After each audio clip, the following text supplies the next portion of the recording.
Poltergeist is a seminal horror franchise and one of the more storied productions in film history. Like Tutankhamun's tomb and the Hope Diamond, the series is said to be cursed, with numerous actors involved with the project meeting an untimely demise. Is there something nefarious afoot, or are we simply dealing with a bit of unfortunate happenstance? Let's find out. This is the story of the Poltergeist curse.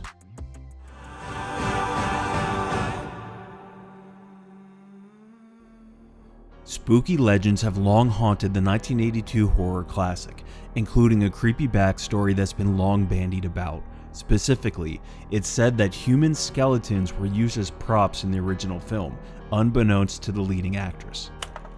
In the sequence, Diane Freeling, played by JoBeth Williams, is dragged into her family's swimming pool by a supernatural force identified as the Beast. She escapes to rescue her children, but not without first being confronted by the skeletons of people who are still buried in the ground underneath their home.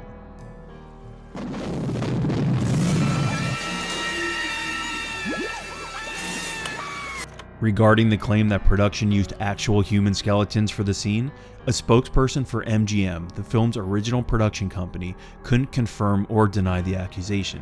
Steven Spielberg, who co-wrote and produced the film, has never addressed the scenario, and director Tobe Hooper, who could speak in detail about the specifics surrounding the sequence, passed away in 2017.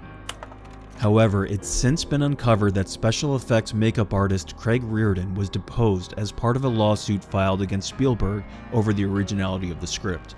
As part of the deposition, Reardon said, "I acquired a number of actual biological surgical skeletons, which is what they're called. They're for hanging in classrooms and study. These are actual skeletons from people. I think the bones are acquired from India. We got 13 of them, and we dressed them so that they look not like bleached, clean, bolted together skeletons, but instead disintegrating cadavers, and added rubber and things to them so that they would have a kind of dramatic, leering, spooky aspect and not be dull." Later, in an interview with VH1, actress JoBeth Williams had this to say about the experience. "I would have to go into this huge tank of what I thought was mud with these skeletons, which, by the way, I thought were plastic, but later found out they were real skeletons. It was a real nightmare." In a separate interview with TV Land, she expanded upon her remarks. "You have to understand that this sequence took probably 4 or 5 days to shoot. So I was in mud and goop all day, every day for like 4 or 5 days with skeletons all around me.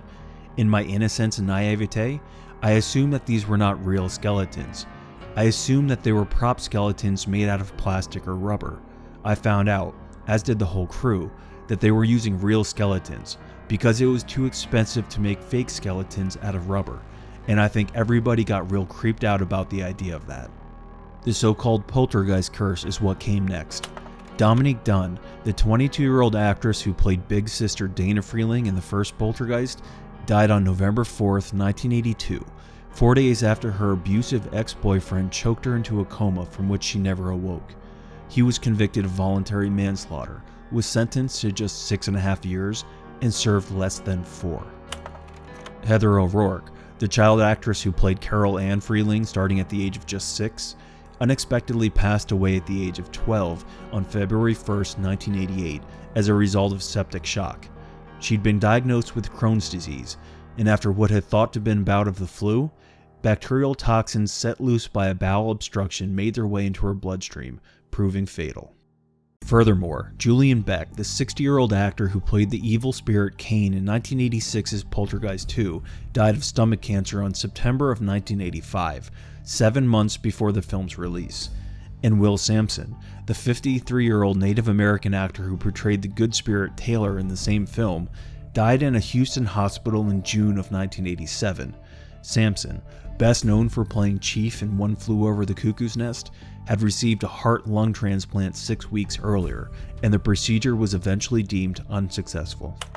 All in all, pretty morbid stuff, even when related to a horror franchise. Mark Twain once said that truth is stranger than fiction. Oftentimes, real life can be scarier than fiction as well. Do we believe in the Poltergeist curse, or curses in general? No. Unfortunately, neither does JoBeth Williams, who had this to say in a Reddit AMA. "You know, there have always been stories about so many people died who had worked on Poltergeist. We did have some tragic deaths, of course. Dominique Dunn, who played my older daughter in the movie, about a year after we finished the movie, she was killed by her ex-boyfriend, which was horrifying. And then of course Heather O'Rourke, who played the incredible little girl, just an incredible actress, died at 12. And then we did have several other people who died, but I think if you look at any movie that had that many cast and crew working on it, and you followed them over a number of years, the numbers would be the same. We had close to 100 people on crew, so when you look at it that way, I don't think we had an unusual number of people who died, but just some very sad losses, tragic losses, that shouldn't have happened. Thanks for watching. If you liked the video and want to see more of our Only in Hollywood series, please like and subscribe.